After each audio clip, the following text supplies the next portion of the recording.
2 துறவிகள் நண்பர்களாயிருந்தார்கள். அவர்களுக்குள் மிகவும் ஒற்றுமையாக இருந்தார்கள். ஒருவர் ஒருவருடைய சொல்லிலும் செயலிலும் மதிப்பு வைத்திருந்தார்கள். அவர்களுக்கு குறைவென்பதே இல்லாமல் இருந்தது.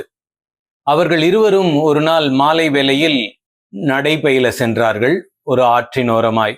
அப்பொழுது ஒரு துறவி ஒரு தேள் தண்ணீரில் மிதப்பதை கண்டார். அவர் அதை தனது கையால் எடுத்து விட்டார். எடுத்தவுடன் தேள் கொட்டியது.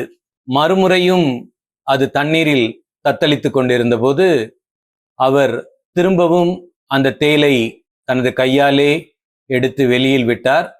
திரும்பவும் அது கொட்டிற்று. பக்கத்தில் இருந்த துறவி, ஏன் இவ்வாறு செய்கிறீர்கள்? அதுதான் திரும்பி திரும்பி கொட்டுகிறதே என்று கூறினார். அதற்கு அந்த துறவி மிகவும் மென்மையாக பதிலளித்தார். தேளின் இயல்பு கொட்டுவது, என்னுடைய இயல்பு காப்பாற்றுவது. நான் எப்பொழுதும் என் இயல்பிலிருந்து மாற்றிக்கொள்ள மாட்டேன் என்று 3வது முறையாகவும் அதை வெளியில் எடுத்தார். அது திரும்பவும் கொற்றிற்று. அவர் பின்னர் ஒரு சிறு குச்சியை கொண்டு அதை வெளியிலே விட்டுவிட்டார்.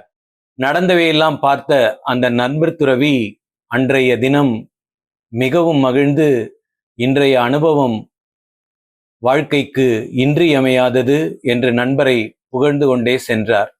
நாமும் நம் வாழ்க்கையில் நம் இயல்பை எப்பொழுதும் மாற்றிக்காமல் நிறைவுடனும் மகிழ்வுடனும் வாழ்வோம். நன்றி, வணக்கம்.